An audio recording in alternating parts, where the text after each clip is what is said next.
federal funds. So should he? Hi, everybody. I'm David Asman. Welcome to Forbes on Fox. Let's go in focus with Steve Forbes, Elizabeth McDonald, Mike Ozanian, Sabrina Schaefer, and Bruce Japsen. Steve, UC Berkeley gets $370 million a year from the federal government. That's about 55% of its research grants. Should that be in play here? Well, David, the government's been in the coercion business against universities for decades. Just ask universities about Title IX, supposedly help women in sports, has now gone to really controlling various parts of the university. So why shouldn't universities be bastions of the First Amendment instead of caving in all the time?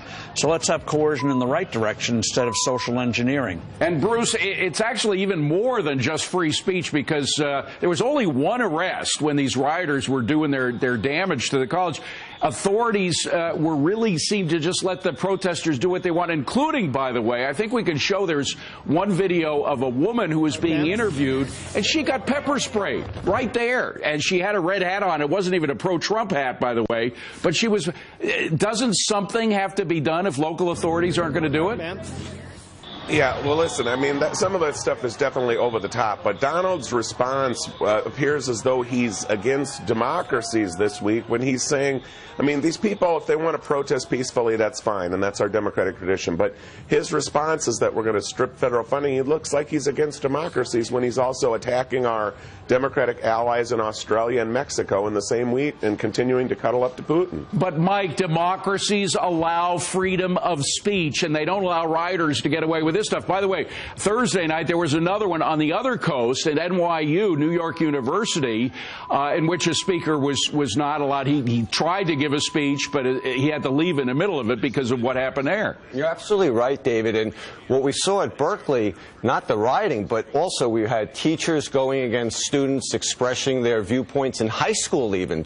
Students that were pro-Trump were getting bashed by teachers in high school. This is widespread. And really, education is supposed to be about hearing different opinions. This guy was invited to Berkeley by the school, and the school did nothing to combat this protest. So this is really atrocious, and I'm really glad to see finally somebody like President Trump sticking up for free speech. And EMAC, a lot of our tax money goes into these just the public universities alone get $37 billion. Shouldn't taxpayers have some say in how that money's spent? Yeah, I hear what you're saying, and yes, I totally agree with what you're saying. I don't think Donald Trump should be in the business of picking and choosing which universities get federal money. I'm with Bruce to some degree. It feels like a suppression of free speech. The point needs to be made, and it's an important one. We got to talk about it. Mike brought it up. Berkeley is saying we are about free speech. That's why we invited Milo in the first place. That's our founding principles, is about the full spectrum of opinion. What happened here was 150 anarchists from the outside in black hoods and masks came in and started committing the violence. Yes, students may have participated. I think they did. Maybe teachers too. But Berkeley is saying we are about free speech. Well, what gets me, Sabrina, is the hypocrisy, because apparently it's okay for President Obama to deny federal funding when certain colleges and even elementary schools don't have transgender bathrooms. That's okay for him to pull money then.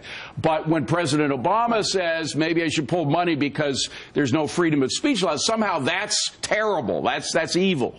I know, David, usually I'm on your side on this one, but I'm a little bit more with EMAC. First of all, I think that it's been a little misleading who is causing the damage. I think that there was a very peaceful protest among students, and as they have the right to do. And I think sort of rather than sort of bullying the colleges, I would do sort of more of a JFK stance, which was to go to these universities and say, you know what, I think you guys are grown-ups. I think we can have important speeches here. And if you treat these college students like grown-ups, and I've spoken at many college campuses where they're extremely welcoming, I think we'll see better behavior. I think bullying and sort of coming down to their level isn't necessarily the way to handle this. But, Steve, again, it's the hypocrisy. By the way, I said Obama. It was obviously President Trump who's the one who's saying we should pull money from where these riots are going on. And if a lot of people said it was okay for President Obama to do that when they didn't do things he liked, but now it's totally different with President Trump. Yeah, I think the principle should be very basic. Universities should be bastions of the First Amendment, not restricting speech in any form in any way. And Liz is right about Berkeley. There were about 150 outside agitators who came in and tried to create the riot that was created. But you saw at NYU, you saw at some other campuses, disruptors from the student body come in and try to shut speakers down. It should be very clear. Respectful, peaceful protests, fine. But physically stopping a speaker, no way. Right. Okay. By the way, Bruce, were you against President Obama threatening to pull funds from schools that weren't doing the right thing on transgender bathrooms, according to him? Well, I think that that had to deal with a law or a legal precedent here. Well, I mean, isn't this is freedom about of speech a law as well? It's codified in our Constitution.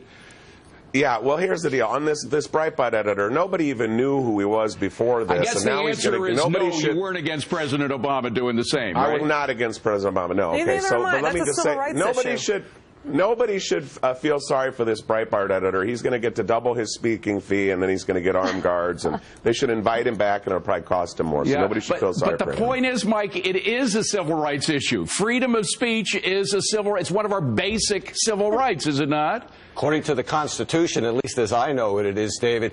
And again, I think the big issue here is that it's not what the speaking fees that this guy was going to get, and they may double, and exactly even how violent the protest was at this university. It's in general, there's been a put down of freedom of speech and discourse in colleges, on high schools, even grade schools. I've heard about it, and that's so important. Discourse is so important to the education process. It has, Emac, it has happened before. I mean, we have been here before, and not surprisingly, at University of Berkeley. I mean, back in the 60s and the 70s, when Ronald Reagan was governor of University of Berkeley, he stood down a lot of the writing that was going on there. One person was shot and killed there, so I'm not sure. I mean, I don't think that's the reaction. It's about suppression. I just don't know how you stop the rioting. The rioting is wrong. It's not good. There should be peaceful protests. We can all support that. That's about the First Amendment and free speech. But the civil rights issue with the transgenders, that's a law. This is something else that's going on. And by the way, we're not preparing our students for the free market and the business world when they don't hear the full range and spectrum of opinions, which was Berkeley was trying to do. But Emac, and I know you're against this, but I'm pushing back because I'm a taxpayer, and I didn't realize $37 billion went to public universities. A lot of extra money goes to private universities. I think, Sabrina, I think that we have a right to decide some of which what happens to that money, and maybe Trump should decide that if they're not sanctifying our freedom of speach. Sure, David, but I think one reason that we're seeing so much money go into the public universities is because the government is in the business of the student loans, as we've talked about a lot on this show.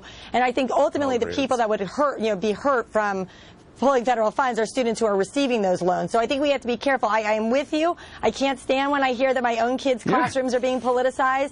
I think that, but I do think we need to elevate the conversation with these students. We need to force them to say, but hey, Steve, we have an open mind. It's our money. It's our money. Don't we have a right to decide how it's spent? Absolutely, and our money going to support the First Amendment. No more speech codes and suppression of speech. Let's have it all out there in the marketplace peacefully, respectfully. That's the essence of democracy in a republic. Let's enforce it. By the way, eventually Steve is going to recover. He is recovering well, but we mention again because he's very careful about the way he looks. He hurt his shoulder. That's why he doesn't have a coat on today. We wish him best.